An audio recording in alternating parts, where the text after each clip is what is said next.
તમામ માતૃશક્તિ, ખૂબ આનંદનો દિવસ છે.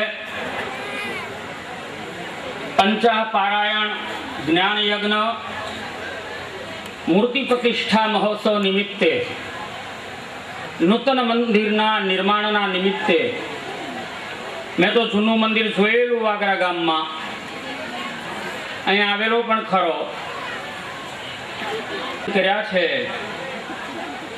તો આંતરડી ઠર્યા વિના રહી નહીં, મુખમાંથી નીકળી ગયો, વાહ કેટલું સુંદર ભગવાનનું છે કે અહીંયા ભક્તોનો કેવો ભાવ છે. બ્રહ્માની સૃષ્ટિમાં આનંદ કોટી બ્રહ્માંડોમાં એક આ વિદ્યમાન બ્રહ્માંડ, એ બ્રહ્માંડમાં ભારત વર્ષમાં ગુજરાત અને ગુજરાતની અંદર આ કાનમ પ્રદેશ આ પ્રેમ ભૂમિ છે. અન્ય પ્રાંતોમાં પ્રેમ છે યા બીજો કોઈ સેવા ભાવ છે એ હશે, પણ કાનમ દેશનો પ્રેમ તો બિલકુલ નિર્દોષ અને ઉદાર વૃત્તિ, આવા સ્વભાવના કુડા કાનમ દેશના નિષ્કુળાન સ્વામીએ લખેલું છે. કુડા કાનમ દેશના તમારી પ્રશંસા તો આવા મહાન સંતે પોતાના મુખે ભક્ત ચિંતામણીમાં કરેલી છે. જગતમાં ઘણા લોકો એમ પૂછતા હોય છે મંદિર શા માટે?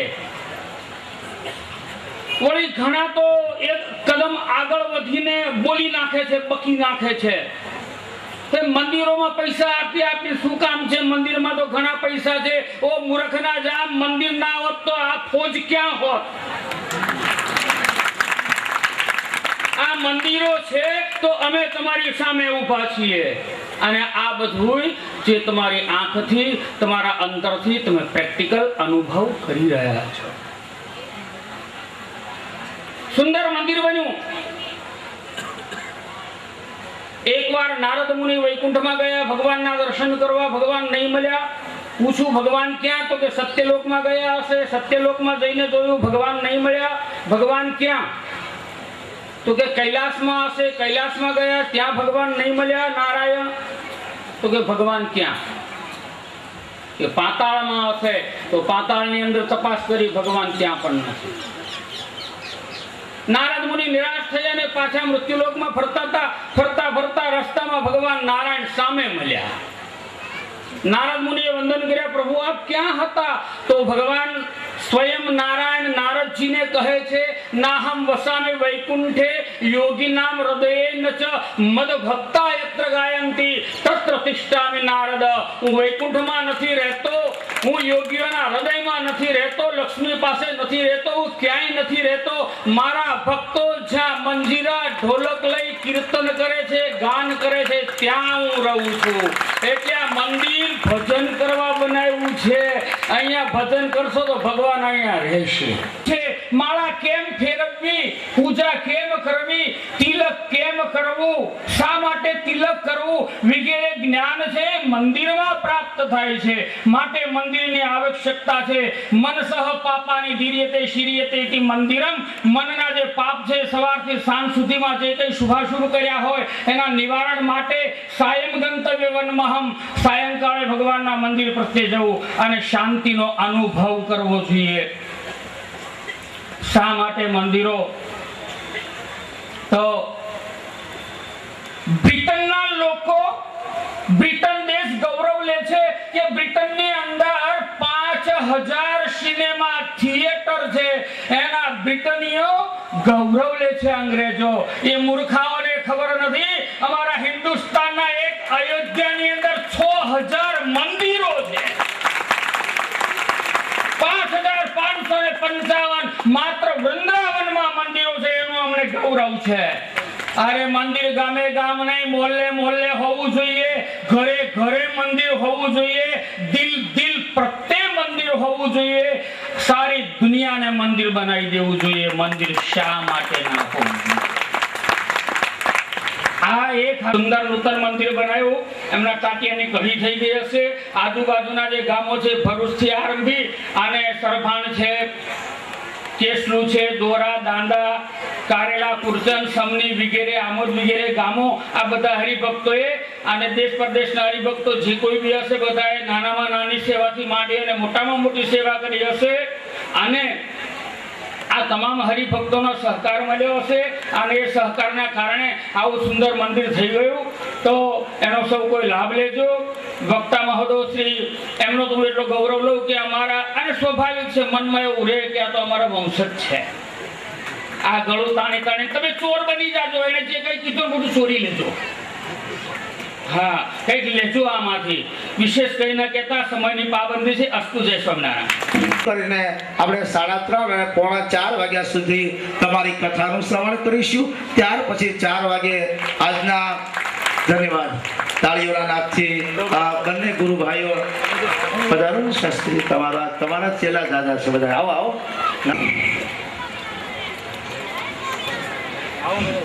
વાગરાના યુવકો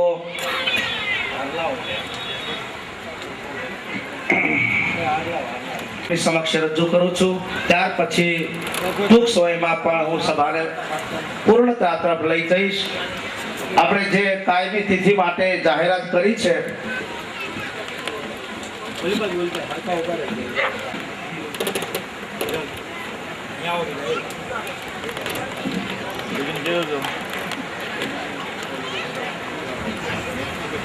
હિનાબેન ઘનશ્યામભાઈ પટેલ તરફથી ઠાકોરજીના ચરણમાં સમર્પિત એક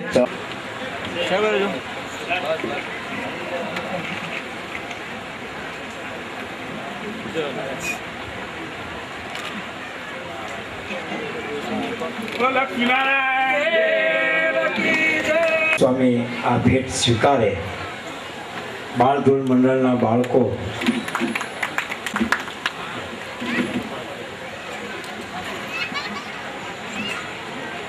ઘનશ્યામ ભગતને પણ ભેટ આપવા માટે બાળકો આવ્યા છે.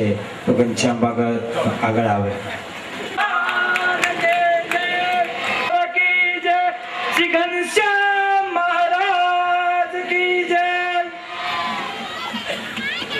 સંતળબેન દેસાઈભાઈ પટેલ તરફ સડથડા 2001 રૂપિયા અહીંયા આપણને મહોત્સવમાં ભેટ મળે છે. હસ્તક દિનેશ ભગત, આશા ભગત કોઠારી, સડથડા વડતાલ અનામત ફંડમાં 2000 રૂપિયા પ્રાપ્ત થાય છે. ખૂબ ખૂબ ધન્યવાદ. નીતાબેન હર્ષદભાઈ વાળંદ તરફથી એક મોટિવેશન કમિટી મેમ્બર, મારું નામ કિશોર પાંડવ છે. સ્વામિનારાયણ મંદિરમાં સંપર્ક થયો અને ત્યારે મને સ્વામીએ કીધું હતું કે ત્યાંના આયોજન જોઈ કે ભાઈ મારે વાગરામાં જ્યારે મંદિર પ્રતિષ્ઠા થાય ત્યારે રક્તદાન શિબિર રાખવી છે. મારા હરિભક્તો મને જે કંઈ પણ દાન આપે કે ન આપે, પણ માનવ જિંદગી બચાવવાનું કાર્ય મારે વાગરાની અંદર કરવું છે. એના આદેશથી અને એના આ સુંદર આયોજનમાં આપ સૌ પધાર્યા છો. તો ખાલી અમે 10 વાગ્યાના આવ્યા છીએ, 10 જેટલી બોટલ થઈ છે, પણ હું એવું માનું છું કે આ સમુદાય આપણો એક આંગળી ચીંધ્યામાં છલોછલ બોટલ ભરાઈ જશે.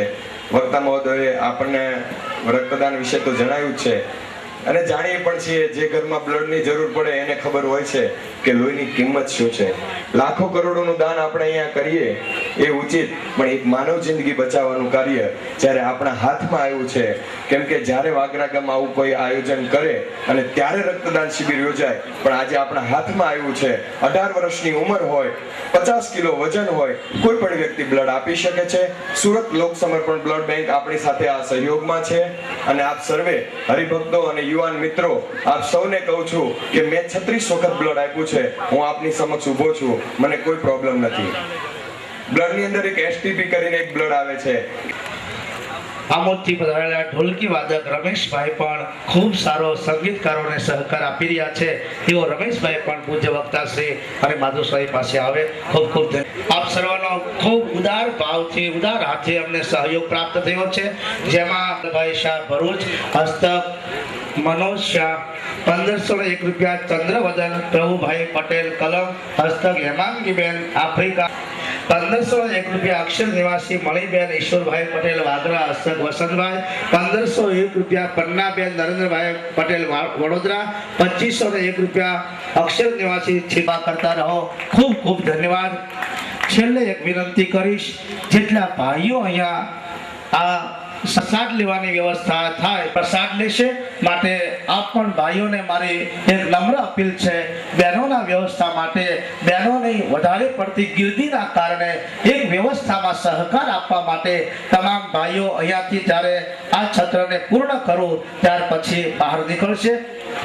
માધવ સ્વામી, કાકા, નાગજીભાઈ, મોહનભાઈ ઇંગોરાલાવાળા, મગનભાઈ, મોહનભાઈ સ્ટેજ ઉપર આવે અને બાંધકામમાં ખૂબ સેવા આપી છે અને આપણા ખાંડ આ મહોત્સવમાં બધું ગળ્યું એટલું ગળ્યું, બીજું બધું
લક્ષ્મી નારાયણ